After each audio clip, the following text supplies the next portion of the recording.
하나님 말씀 함께 보겠습니다. 요한일서 3장 1절부터 10절까지 말씀입니다. 요한일서 3장 1절부터 10절 한 목소리로 함께 교독하겠습니다. 제가 먼저 읽겠습니다. 1절입니다.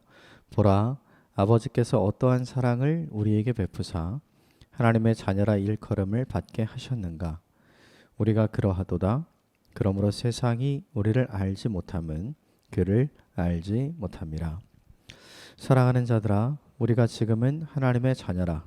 장래에 어떻게 될지는 아직 나타나지 아니하였으나 그가 나타나시면 우리가 그와 같을 줄을 아는 것은 그의 참 모습 그대로 볼 것이기 때문이니, 주를 향하여 이 소망을 가진 자마다 그의 깨끗하심과 같이 자기를 깨끗하게 하느니라. 죄를 짓는 자마다 불법을 행하나니 죄는 불법이라. 그가 우리 죄를 없애려고 나타나신 것을 너희가 아나니 그에게는 죄가 없느니라. 그 안에 거하는 자마다 범죄하지 아니하나니 범죄하는 자마다 그를 보지 못하였고 그를 알지도 못하였느니라. 자녀들아, 아무도 너희를 미혹하지 못하게 하라. 의를 행하는 자는 그의 의로우심과 같이 의롭고 죄를 짓는 자는 마귀에게 속하나니 마귀는 처음부터 범죄함이라. 하나님의 아들이 나타나신 것은 마귀의 일을 멸하려 하심이라. 하나님께로부터 난 자마다 죄를 짓지 아니하나니 이는 하나님의 씨가 그의 속에 거함이요 그도 범죄하지 못하는 것은 하나님께로부터 났습니다. 함께 읽겠습니다. 이러므로 하나님의 자녀들과 마귀의 자녀들이 드러나나니 무릇 의를 행하지 아니하는 자나 또는 그 형제를 사랑하지 아니하는 자는 하나님께 속하지 아니하니라. 아멘. 이것은 하나님의 말씀입니다. 오늘 본문 1절은 이렇게 시작을 합니다. 1절 말씀 다시 읽어보겠습니다. 시작. 보라, 아버지께서 어떤 사랑을 우리에게 베푸사 하나님의 자녀라 일컬음을 받게 하셨는가. 우리가 그러하도다. 그러므로 세상이 우리를 알지 못함은 그를 알지 못합니다. 1절에 보면 어떤 사랑을 우리에게 베푸사 하나님의 자녀라 일컬음을 받게 하셨는가, 거기에 뭔가 표시를 해주시면 좋을 것 같아요. 하나님의 사랑이 가장 잘 드러난 게 뭐냐면 십자가이죠. 십자가에서 하나님이 우리를 얼마나 사랑하시는지, 하나님이 얼마나 공의로우신지 보여주시죠. 그러니까 죄를 용서하시되 우리를 십자가의 제물로 삼지 않으시고 사랑하는 아들을 제물로 삼으셔서 우리를 대신해서 제물 삼으신 십자가를 통해서 하나님께서 우리를 향해 보여주신 그 사랑의 헌신의 크기와 넓이가 얼마나 깊은지를 우리가 알게 되는 거죠. 그리고 그 십자가를 믿는 사람, 그 십자가에 달리신 예수 그리스도를 믿는 사람에게 하나님의 자녀가 되는 권세를 하나님께서 주셨죠. 그러므로 무엇보다 중요한 게 하나님이 우리에게 어떤 사랑을 베푸셨는지 알아야 우리가 하나님의 자녀가 된 것을 이해하게 되고 또 인식하게 되는 거죠. 그러니까 다시 말하면 하나님의 자녀가 되어야 십자가를 이해하고 또 십자가를 믿을 수 있는 것이 아니라 십자가를 믿어야, 그리고 십자가를 이해해야 하나님의 자녀가 되는 우리를 발견하게 되는 것이죠. 십자가가 보여주는, 또 우리의 자녀됨이 보여주는 가장 큰 메시지 하나는 뭐냐면 하나님께서 우리를 위해 헌신하기로 작정하셨다는 거죠. 우리를 사랑하기로 작정하신 거죠. 그래서 예수 그리스도를 이 땅에 보내주신 거죠. 성탄이 가지고 있는 굉장히 중요한 의미가 바로 거기에 있습니다. 세상의 모든 종교는 인간이 신을 찾아서 떠나죠. 그런데 우리가 갖고 있는 기독교 신앙은 하나님이 인간을 향해서 오시는 것이죠. 이게 굉장히 다른 거예요. 그래서 세상의 모든 종교들은 끊임없이 인간이 신을 얼마나 사랑하는가, 그를 위해 얼마나 헌신하고 복종하는 인생을 살아가는가에 초점이 맞춰져 있다면 우리가 갖고 있는 신앙은 하나님께서 우리를 얼마나 사랑하는가, 그분이 우리에게 베풀어 주신 헌신의 깊이와 은혜의 넓이가 무엇인지를 알아가는 것이 우리가 갖고 있는 신앙의 특징입니다. 성탄을 앞두고 오늘 본문 1절이 이야기하는 이 말씀 잊지 않으셨으면 좋겠고 이것을 다시 경험하셨으면 좋겠습니다. 그 십자가를 믿는 자, 그 예수 그리스도를 믿는 자에게 하나님의 자녀가 되는 권세를 주신 그 하나님의 사랑의 넓이와 깊이를 이 성탄에 다시 한번 확인하고 경험하게 되는 저와 여러분이 되었으면 좋겠습니다.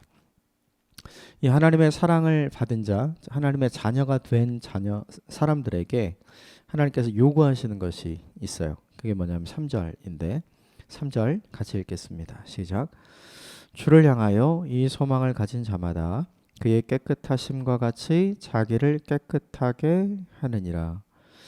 주님께서 다시 오시는 날 우리도 부활하신 주님과 같이 될 것입니다 라고 2절에 고백을 하면서 이 부활의 소망을 가지고 있는 하나님의 사람들이 이 땅을 살아가면서 해야 할 일, 그게 뭐냐 하면 그의 깨끗하심과 같이 자기를 깨끗하게 하느니라.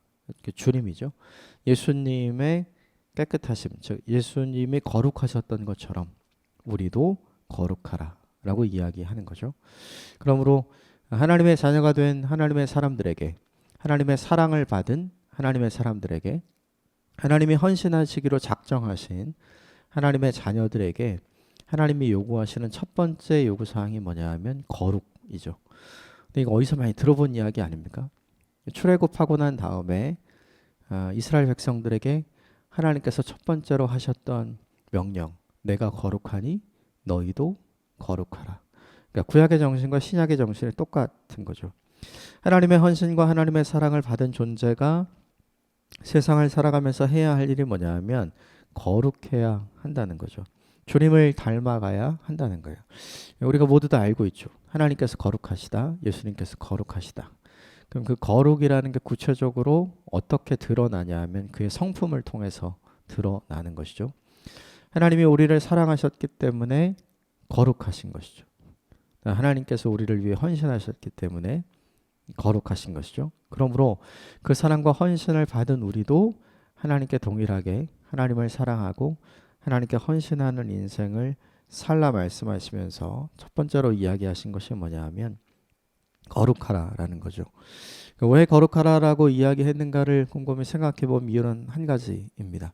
하나님이 우리와 함께 하고 싶으신 거죠. 하나님은 죄를 가까이 하실 수 있는 분이 아니잖아요. 죄와 거룩이 반대 개념이기 때문에 결국 우리에게 거룩을 요구하시는 이유는 무엇이냐면 끊임없이 우리와 함께 하고 싶은 하나님의 마음, 하나님의 성품이 들어있는 거죠. 그러므로 우리가 해야 할 첫 번째 게 뭐냐 하면 예수님처럼 거룩한 인생, 하나님처럼 그의 성품을 닮아 거룩한 인생을 살기 위해서 오늘 하루 애쓰는 거죠. 그러니까 무엇을 해야 거룩해지는가? 그건 되게 간단한 것 같아요. 하나님의 성품을 닮으면 거룩해집니다. 예수님의 성품을 닮으면 거룩해지는 것이죠.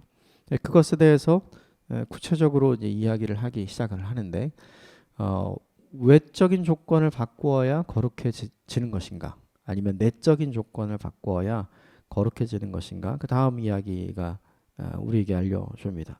5절과 6절 같이 읽겠습니다. 시작.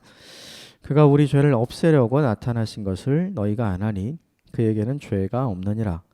그 안에 거하는 자마다 범죄하지 아니하나니 범죄하는 자마다 그를 보지도 못하였고 그를 알지도 못하였느니라. 하나님의 사랑을 입고 또 하나님의 헌신을 입고 십자가의 은혜를 덧입고 예수 그리스도를 믿음으로 하나님의 자녀가 되었음에도 불구하고 여전히 범죄 가운데 있는 사람들이 존재한다는 거예요. 여전히 거룩하지 않은 삶의 모습이 그의 인생 가운데 들어 있다는 거죠. 이것이 뭐냐면 죄인데 이것을 깨끗하게 하라 이렇게 이야기를 합니다. 그러므로 중요한 것 하나가 있죠. 우리가 흔히 알고 고백하는 것이 있어요. 그것이 무엇이냐면 장독대입니다. 장독대에 보통 간장 넣어놓고 고추장 넣어놓고 된장 이렇게 넣어놓잖아요. 그 장독대를 이제 간장이나 된장이나 그 안에 들어있던 장들을 다 먹은 이후에 그 장독대를 새로운 용도로 쓰기 위해서 하는 것이 뭐냐면 세척을 하는 일이죠. 그런데 깨끗하게 씻는다고 해서 곧바로 다른 용도로 쓸 수 있는가? 그렇지 않다는 걸 우리가 다 알고 있죠. 왜냐하면 그 장독대에 스며들어 있는 장이 있기 때문이죠. 간장이 스며들어 있고 고추장이 스며들어 있고 된장이 스며들어 있죠. 그 장독대를 다른 용도로 쓰기 위해서는 아주 오랜 기간 동안 계속해서 반복해서 세척을 해야 하는 이유가 바로 거기 있죠. 말하자면 일단 세척하면 보기에는 깨끗해 보이는 거예요. 외적인 모습은 별 문제가 없는 거죠. 그런데 문제는 안에 스며들어 있는 장이 문제인 거고, 그 장을 빼기 위해서 물을 채우고 그 다음에 장을 희석시킨 다음에 또 씻고 계속해서 말리고 이 작업을 반복하게 되잖아요. 우리도 마찬가지인 거죠.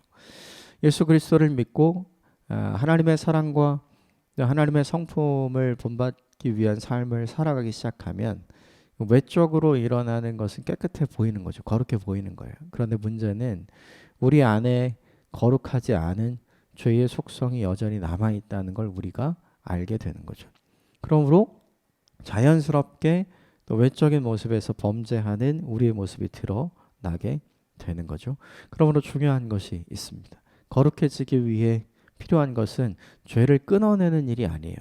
그러니까 외적으로 보이는 어떤 행위를 끊는 것이 아닙니다. 그것이 아니라 자연스럽게 그 행위가 있게 하도록 하는 우리 내면의 죄의 문제를 해결하는 것이 우리에게 더욱더 필요한 일이죠. 그것 하기 위해서 필요한 것이 있어요. 그게 뭐냐 하면 오늘 본문 7절입니다. 7절 같이 읽겠습니다. 시작. 자녀들아 아무도 너희를 미혹하지 못하게 하라. 의를 행하는 자는 그의 의로우심과 같이 의롭고 너희를 미혹하지 못하게 하라. 죄의 유혹에 사로잡히지 말아라. 죄의 유혹에 사로잡히는 것은 외적인 모습이 아니라 내적인 모습인 거죠. 그러므로 무엇보다 거룩하기 위해서 필요한 것이 무엇이냐면 믿음의 선한 싸움, 즉 우리의 내면에서 일어나는 믿음의 싸움을 싸우는 것이 필요한 거예요. 왜 이 내면의 싸움을 계속하라고 이야기를 하는가? 8절을 보겠습니다. 8절 같이 읽겠습니다. 시작. 죄를 짓는 자는 마귀에게 속하나니 마귀는 처음부터 범죄함이라. 하나님의 아들이 나타나신 것은 마귀의 일을 멸하려 하심이라. 하나님의 자녀이지만 마귀에게 속한 상태에 있는 사람이 존재한다는 거죠.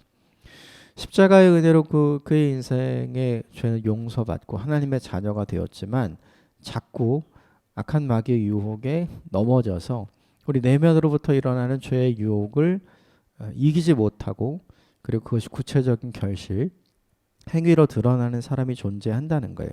결국에 이 7절과 8절 이 죄의 유혹, 이 미혹 이것이 우리에게 보여주는 모습이 있죠. 뭐냐면 우리의 마음의 상태예요. 우리의 마음은 두 가지의 마음이 있다는 걸 보여주는 거죠. 하나는 하나님의 말씀과 하나님을 사랑하고자 하는 마음이 있고 또 하나는 오늘 본문에 내 욕심과 죄의 유혹에 관한 마음이 있다는 거죠. 사도 바울이 이것을 동일하게 이야기하죠. 나도 내 마음에 두 가지 마음의 법이 있다는 걸 고백하지 않을 수 없다. 내가 마음으로는 내가 하나님이 원하시는 인생을 살고 싶지만 내 육신으로는 그렇지 않게 되는 것을 자주 본다. 그래서 나는 곤고하다. 이런 이야기를 하게 되죠. 결국 우리의 마음에 두 마음이 있다는 것을 이 본문이 우리에게 보여줍니다. 그렇다면 그 마음을 어떻게 죄와 싸워서 이길 수 있는 마음, 오늘 본문의 거룩한 마음으로 만들 수 있을 것인가? 그 방법이 나오는데 그것이 9절이에요. 9절 같이 읽겠습니다. 9절 시작. 하나님께로부터 난 자마다 죄를 짓지 아니하나니 이는 하나님의 씨가 그의 속에 거하며 그도 범죄하지 못하는 것은 하나님께로부터 났습니다. 하나님의 씨가 그 속에 거하며 하나님의 씨 예수 그리스도이죠. 마음을 무엇으로 채워야 하는가? 예수 그리스도로 충만하게. 무엇보다 하나님은 인간이 어떤 존재이고 어떤 메커니즘으로 활동을 하게 되는지를 인간을 지으신 분이기 때문에 너무나 잘 아시는 것 같아요. 결국에 인간은 내가 말하는 것이 우리의 마음에 가득하게 된다는 걸 알게 되죠. 내가 선택하고 행하는 것이 우리의 마음에 가득하다는 걸 알게 됩니다. 말끝마다 돈 이야기하는 사람들 가만히 보면 그의 마음에 돈이 가득하죠. 말끝마다 힘을 이야기하는 사람들을 자세히 살펴보면 그의 내면에 권력 의지가 가득한 걸 볼 수 있죠. 그러니까 결국에 우리가 무엇을 말하느냐, 우리가 무엇을 행동하느냐는 우리의 내면에 무엇이 가득 채워져 있는가가 보여지는 반증이고 증거인 거죠. 결국에 우리의 내면에 예수 그리스도가 가득 채워져 있다면 예수 그리스도가 사용하셨던 언어가 나올 것이고, 예수 그리스도가 선택하셨던 선택이 나올 것이고, 예수 그리스도가 행하셨던 행함이 우리로부터 자연스럽게 등장하겠죠. 오늘 본문이 우리에게 알려주는 것처럼 예수님은 5절에 보면 그가 우리의 죄를 없애려고 나타나신 것을 너희가 아나니 그에게는 죄가 없느니라. 죄 없으신 예수 그리스도의 인생이 우리가 어떤 건지 알고 있죠. 그 예수 그리스도가 우리의 내면에 가득하다면 자연스럽게 외적으로 짓는 죄악도 자연스럽게 사라지게 되고 소멸되게 되겠죠. 이것이 뭐냐 하면 거룩하게 되는 방법, 그리고 죄의 유혹에 사로잡히지 않는 방법. 구체적인 방법이 뭐냐면 예수로 충만하게 하는 인생인 거죠. 내 안에 무엇을 채울 것인가 고민해야 할 것이 아니라 내 안에 예수 그리스도가 충만하게 채워지도록 기도하고 간구하고 소망하고 소원하는 일이 우리에게 필요합니다. 오늘 하루를 살아가면서 이것을 소망하셨으면 좋겠습니다. 다른 무엇으로 내 마음을 채운다고 해서 내가 거룩하게 되는 것 아니고 내가 죄의 유혹에서 자유로울 수 있는 것 아닙니다. 오직 그것을 이기셨던 예수 그리스도로 우리의 마음을 가득 채울 때, 그때 우리가 거룩해지고 죄의 유혹으로부터 자유로워질 수 있는 것이죠. 오늘 하루가 그런 하루 되었으면 좋겠습니다. 결국 예수 그리스도로 가득 찬 사람은 구체적으로 어떤 행위를 보여주는가? 오늘 본문 마지막 절 10절에 등장합니다. 10절 같이 읽겠습니다. 시작. 이러므로 하나님의 자녀들과 마귀의 자녀들이 드러나나니 무릇 의를 행하지 아니하는 자나 또는 그 형제를 사랑하지 아니하는 자는 하나님께 속하지 아니하니라. 두 가지가 등장하는데 첫 번째는 의를 행하지 아니하는 것, 두 번째는 형제를 사랑하지 아니하는 것. 즉 예수 그리스도가 마음에 가득 차 있지 않을 때 나타나는 현상인 거죠. 의로운 걸 행하지 않는 것, 즉 죄를 행하는 인생이죠. 또 형제를 사랑하지 않는 것. 예수님께서 요한복음에 내가 새 계명을 내가 너희에게 주노니 서로 사랑하라 이렇게 말씀하셨죠. 우리가 서로 사랑하면 세상이 너희가 내 제자인 줄 알게 될 것이고 우리가 서로 사랑하면 그것이 율법의 완성이 될 것이다 이렇게 이야기하셨죠. 그런데 이 두 가지 모두 다 하지 않는 거예요. 거꾸로 하면 내가 죄를 멀리하고 하나님께서 바라시는 의로운 선택을 행하며 살면 그것이 예수 그리스도가 내 안에 가득하다는 반증이 되겠죠. 또 하나 내가 형제들을 사랑하는 인생을 살면, 즉 내가 사람을 사랑하는 인생, 품는 인생을 살면 그러면 예수 그리스도로 내 마음에 가득 차 있다는 것을 드러내는 반증이 되겠죠. 이것이 우리에게 보여주는 것이 있어요. 예수 그리스도로 충만한 인생, 하나님께 속한 인생 어떻게 알 수 있는가? 두 가지 보면 알 수 있다는 거죠. 그가 어떻게 살아가는가? 예수님께서 이런 말씀하신 적이 있어요. 열매를 보고 그 나무를 안다. 좋은 열매를 맺는 나무는 좋은 나무이다. 좋은 열매를 맺지 않는 나무는 좋은 나무가 될 수 없다. 즉 나쁜 나무가 된다는 거죠. 결국에 우리의 내면에 예수 그리스도가 가득 채워진 인생, 그래서 거룩하고 죄의 유혹을 이기는 인생을 산다는 것을 우리가 어떻게 증명해야 해낼 것인가? 이 두 가지가 필요합니다. 하나님은 하나님의 성품을 닮아 의를 선택하고 의를 행하는 인생이 되는 것. 또 하나는 주님 말씀대로 형제를 사랑하는 인생이 되는 것. 이 두 가지를 보고 우리가 주님의 사랑을 받은 자, 주님의 헌신을 받은 하나님의 사람이라는 것이 드러나게 됩니다. 오늘 하루를 사시면서 이것 잊지 않으셨으면 좋겠습니다. 오늘 본문 전체의 내용이 한 가지로 쭉 귀결이 됩니다. 예수 그리스도를 믿음으로 십자가의 은혜를 받음으로 하나님의 자녀가 되는 권세를 주신 하나님께서 그의 자녀가 된 사람들에게 요구하시는 것이 있었죠. 첫 번째는 거룩이었고 두 번째는 죄의 유혹을 이기는 것이었습니다. 거룩하고 죄의 유혹을 이기기 위해서 해야 할 일은 외적인 행위를 바꾸는 것이 아니라 내적인 마음을 바꾸는 것이 필요했죠.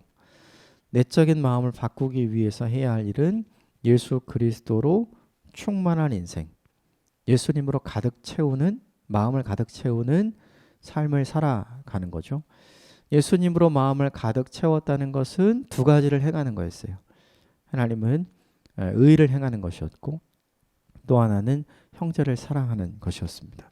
그러므로 오늘 이 본문에서 제일 마지막에 두 가지를 기억하셨으면 좋겠습니다. 오늘도 하나님이 기뻐하시는 의를 선택하는 삶을 살아가면 나는 주님께 속한 사람이고 내 마음은 주님으로 충만하구나. 오늘도 내게 허락하신 믿음의 공동체를 섬기고 내게 허락하신 사람들을 사랑하는 인생을 살아가면 오늘도 나는 예수 그리스도로 충만한 인생을 살아가는구나. 주님이 우리에게 원하시고 기대하시는 인생을 살아가고 있구나 라고 생각해도 되는 날이 될 것입니다. 시간이 지나면 지날수록 이 두 가지 주님께서 우리에게 바라고 원하시는 일들이 우리에게 어려운 일이 아니라 하기 쉬운 일, 상식이 되는 시간들이 오기를 원합니다. 오늘 하루도 주님으로 충만한 하루를 보내시기를 주님으로 축복합니다. 함께 기도하겠습니다.